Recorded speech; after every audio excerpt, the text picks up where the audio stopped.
Hello tout le monde et bienvenue dans cette nouvelle vidéo, j'espère que vous allez bien. Je vous retrouve aujourd'hui pour une nouvelle catégorie de vidéos sur la chaîne.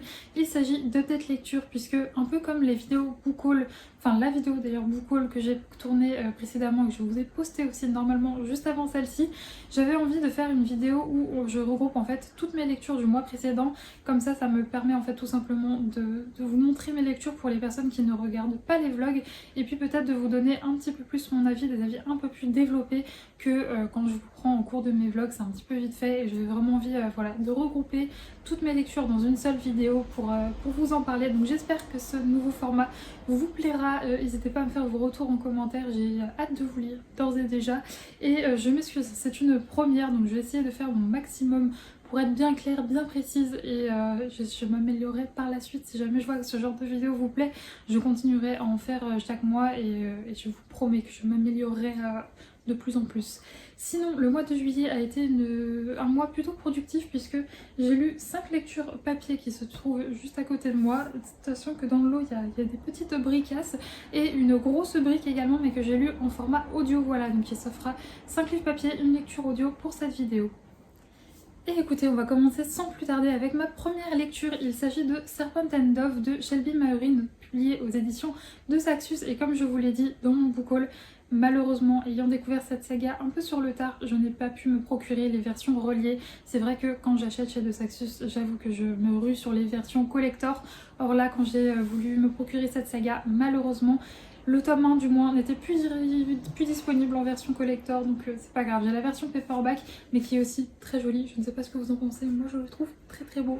Donc dans ce livre-ci, on va suivre Louise. Louise qui est une sorcière qui a fui son clan 2 ans auparavant pour se réfugier dans la ville de Césarine. Césarine qui est une ville, d'ailleurs c'est un monde plutôt finalement où les sorcières et les humains ne vivent pas du tout ensemble. Les humains ont une grande haine envers les sorcières d'ailleurs. Si jamais les chasseurs de sorcières qui sont dirigés par l'église surprennent une sorcière, ils la brûlent vivante. C'est voilà, vraiment les sorcières ne sont pas du tout acceptées. Et donc Louise décide, pour des raisons qui lui sont propres, de ne plus du tout utiliser la magie quand elle arrive dans cette ville. Elle ne veut vraiment plus rien avoir avec les sorcières. Et donc elle va vivre de petits larcins, elle va programmer plusieurs vols, elle va voler énormément. Et c'est un peu voilà, son style de vie. Et arrive un moment où elle va vouloir voler une bague magique et donc elle va organiser ce casse avec ses acolytes, sauf que malheureusement ce casse va tourner au chaos puisqu'elle va rencontrer pendant ce casse-ci Red qui est un chasseur de sorcières qui a toujours voulu faire ce métier, enfin ce métier, est-ce qu'on peut appeler ça un métier? Oui, mais qui a toujours eu pour vocation d'être chasseur de sorcières, c'est vraiment ça a toujours été son but ultime. Il est très très droit dans ses bottes à ce niveau-là, il déteste les sorcières et pour une raison un petit peu mystérieuse que je vous laisserai découvrir dans ce roman, ils vont devoir se marier. Voilà, le casse va tourner au drame et les deux protagonistes vont devoir se marier pour des raisons que vous découvrirez dans le roman. Je vous avoue que quand j'avais lu ça dans le résumé, je me demandais mais comment est-ce qu'une sorcière et un chasseur de sorcières peut être amené à se marier. Je me dis ça va être totalement tiré par les cheveux. C'est assez tiré par les cheveux, mais ça passe. Je veux dire, j'ai pas levé les yeux au ciel, je me suis pas dit c'est n'importe quoi, non. Pour une raison qui vous sera expliquée dans le livre, ils sont amenés à se marier. Et donc, eh bien, lui n'est pas au courant que c'est une sorcière. Elle, ou autant vous dire qu'elle est mariée avec un chasseur de sorcières alors qu'elle-même est une sorcière. Donc on voit la petite romance Enemies to Lover arriver et ils vont finalement devoir se réunir ensemble pour battre une cause. Je vous laisserai découvrir de quoi il s'agit dans le roman. Mais donc il s'agit tout simplement d'un roman de sorcières, guerre de clans, tout ça. Et j'ai beaucoup aimé. J'ai eu un vrai coup de cœur pour cette saga. Je vais me ruer sur le tome 2 d'ici très peu de temps, c'est sûr. C'est un super mélange de fantasy et d'histoire de sorcières. La magie est très bien développée, le monde est très bien développé. J'ai aussi énormément accroché avec la plume de l'autrice qui est, je trouve, très bien faite puisque c'est très page turner. Je l'ai dégommé le livre alors que j'étais vraiment fatiguée. Les personnages sont très bien développés. J'ai adoré Louise et ce côté très badass quoi. C'est une meuf qui n'a peur de rien, qui a un caractère bien trempé et en même temps qui a un petit côté sensible. J'ai aussi beaucoup apprécié Red qui est voilà ce chasseur de sorcières qui a du coup l'image de quelqu'un qui n'a peur de rien, très fort et finalement il a aussi, on le découvre au fil du livre, un côté très sensible, donc j'ai beaucoup aimé ça. J'ai aussi beaucoup aimé les personnages secondaires, c'est vrai qu'ils sont très présents dans le livre et j'ai vraiment eu un gros coup de cœur pour les personnages secondaires. Également, vous comprendrez donc que dans ce livre, j'ai aimé tous les personnages, je les ai tous trouvés très attachants. Et je vous raconte pas la fin. La fin donne très envie de sauter sur le tome 2. Je pense très sincèrement que si vous aimez toutes les histoires de sorcières, de magie, de guerre de clans et aussi un petit peu de sororité parce qu'on parle beaucoup de femmes, etc. Je pense que ça va énormément vous plaire. Et petite mention, il y a en plus de ça une représentation queer à l'intérieur de ce livre. Donc voilà, c'est bien et c'est chouette quand c'est le cas et quand il y a un petit peu de représentation dans les bouquins. Par la suite, je me suis plongée dans ce livre, donc il s'agit de Nuit d'orage à Ottervie de Juliette Galani, publié aux éditions Hurlevent, et on notera la splendeur de ce livre, il est juste magnifique. Les éditions Hurlevent font un travail éditorial juste dingue, que ce soit l'aspect visuel du livre ou le confort de la mise en page pour lire. Vraiment un très gros coup de cœur pour cette maison d'édition et également pour leurs ouvrages car c'est le 3e livre que j'ai lu de chez eux et je l'ai adoré, mais je vais vous lire le résumé. Été 1954, Lyon. Comme chaque année, l'illustre famille des Bellani se retrouve dans la demeure de Ottervie. Pendant 2 mois, la villa devient le théâtre de réception les plus grandioses de la région. Mais derrière les regards affablés et les coupes de champagne, les sourires transpirent de rancœur, et bientôt les tensions entre les générations enflent au même rythme que la température, jusque l'éclatement le plus funeste. C'est un résumé qui donne très envie.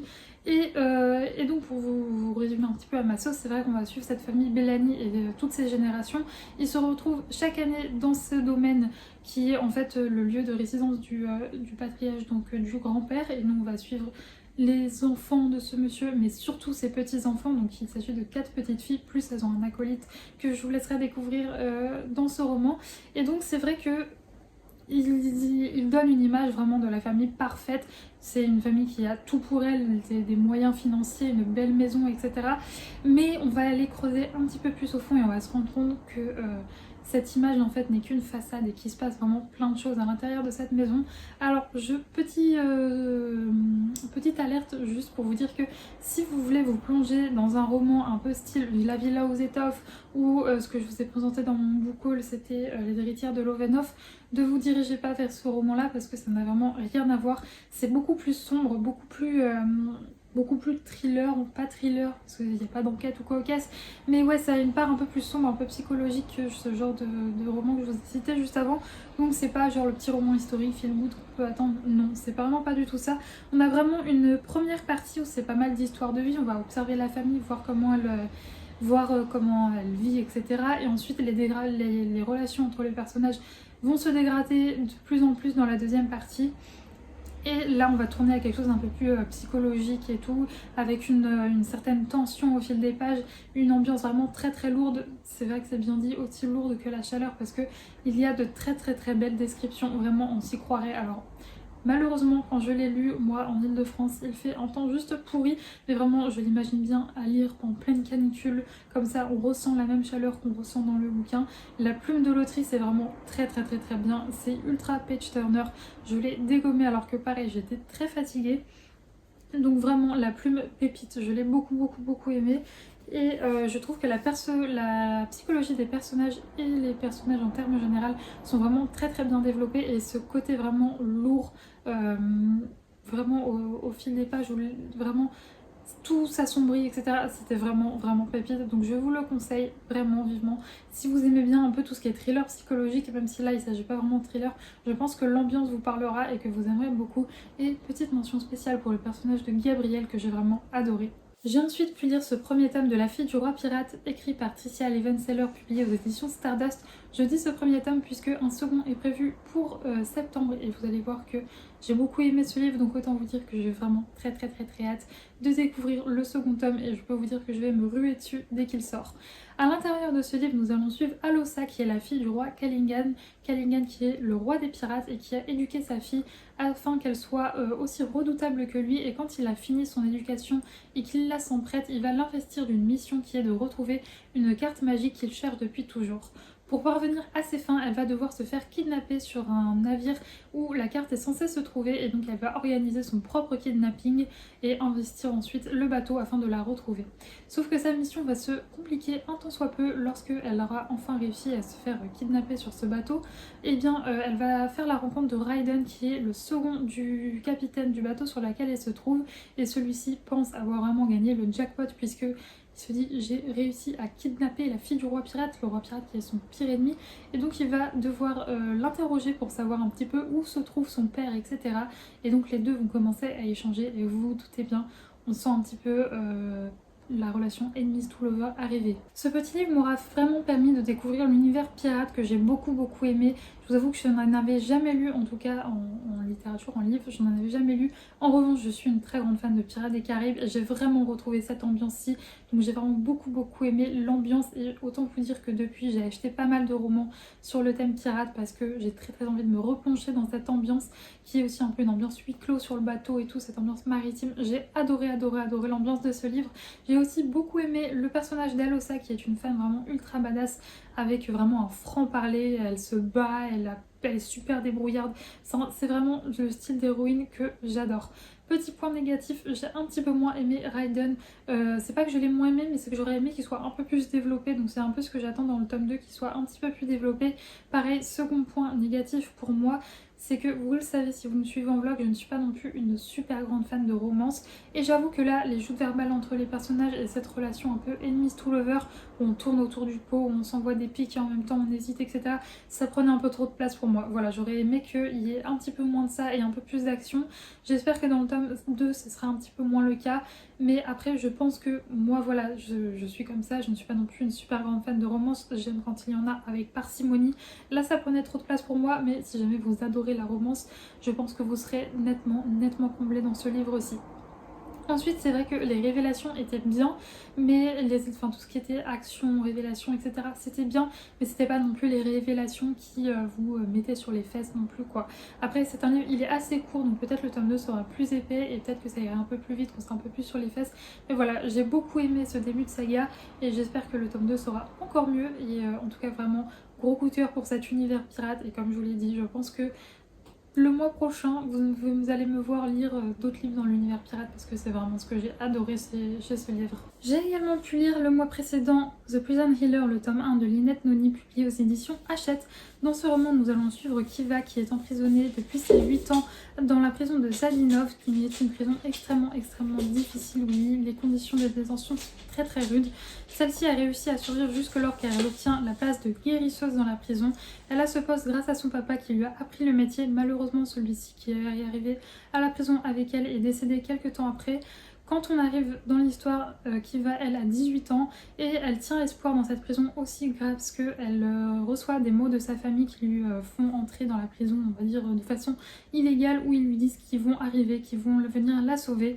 Et un beau jour, une femme arrive dans son infirmerie et en découpant ses vêtements, elle va trouver un mot: ne la laisse pas mourir, nous arrivons.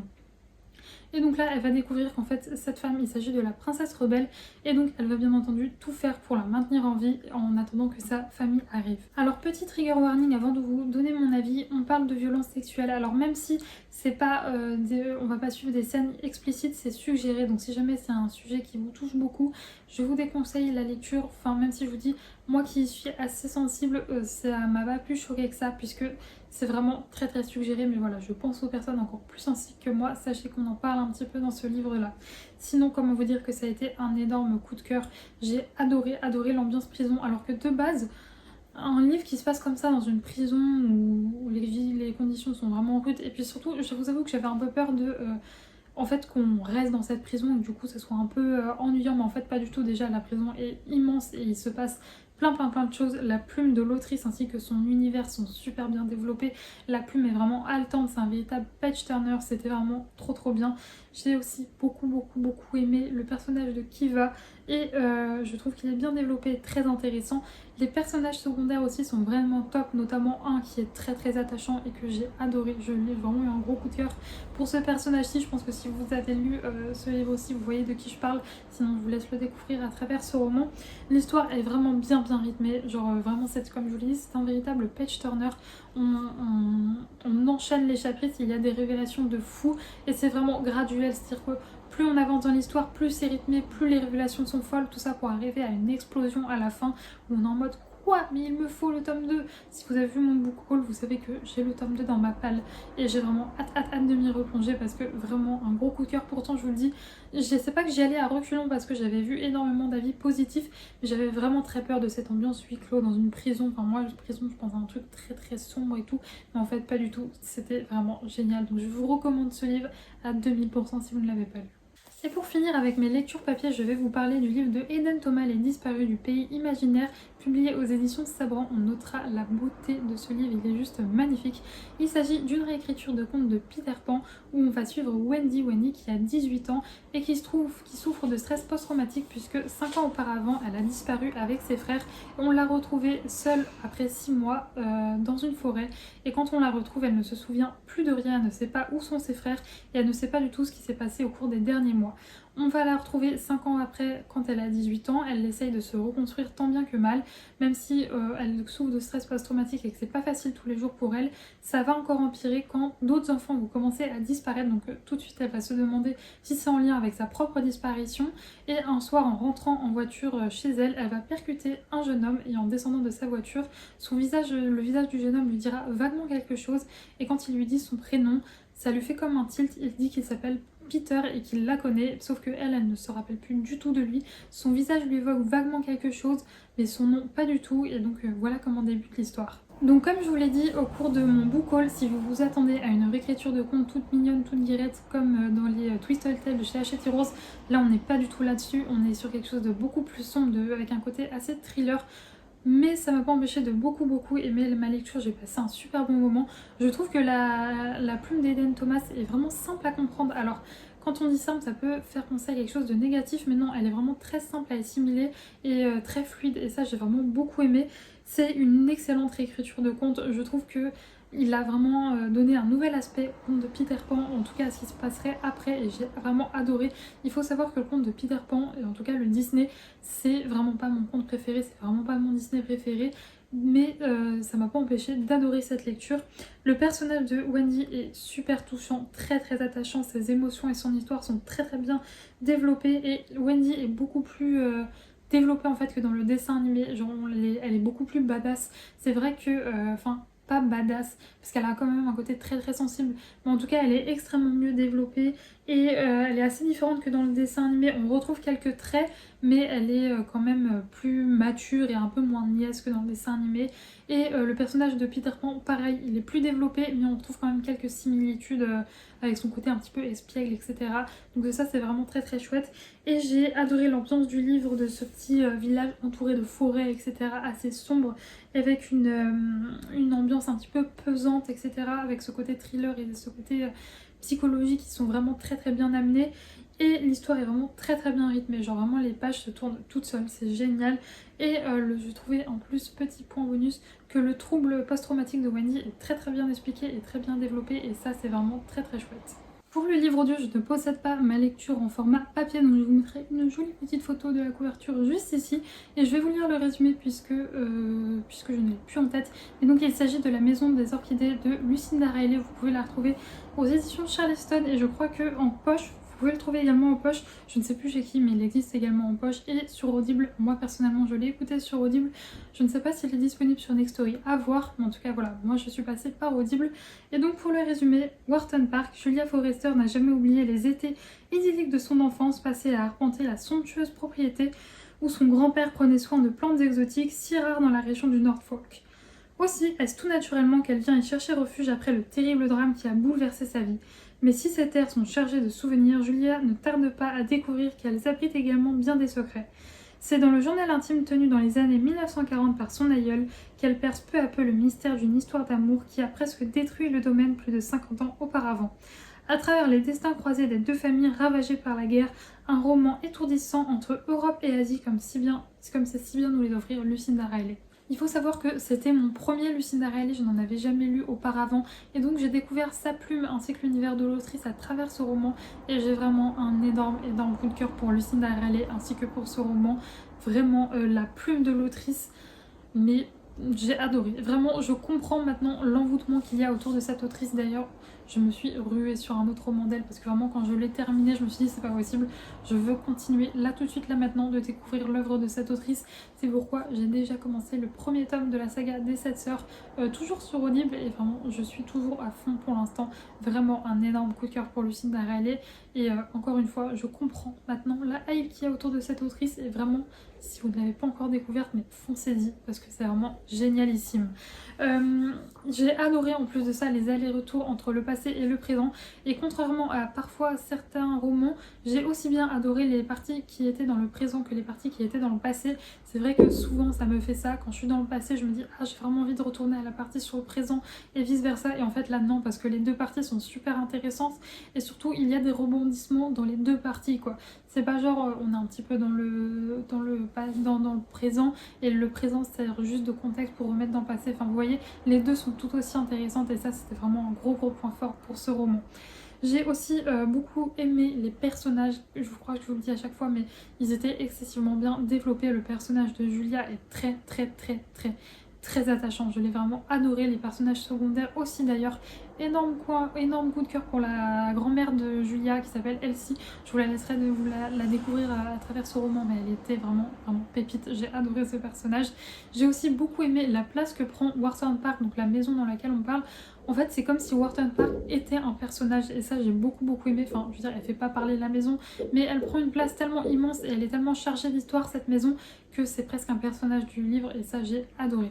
Aussi un énorme coup de cœur pour les descriptions de Lucinda Riley. Je trouve qu'elle sait nous transporter à travers sa plume et ça c'est vraiment génial quoi, parce que là par exemple on était dans un pays chaud, on a été en Thaïlande et je me sentais en Thaïlande alors que dehors il faisait gris et pourtant j'avais chaud quand je lisais ce roman.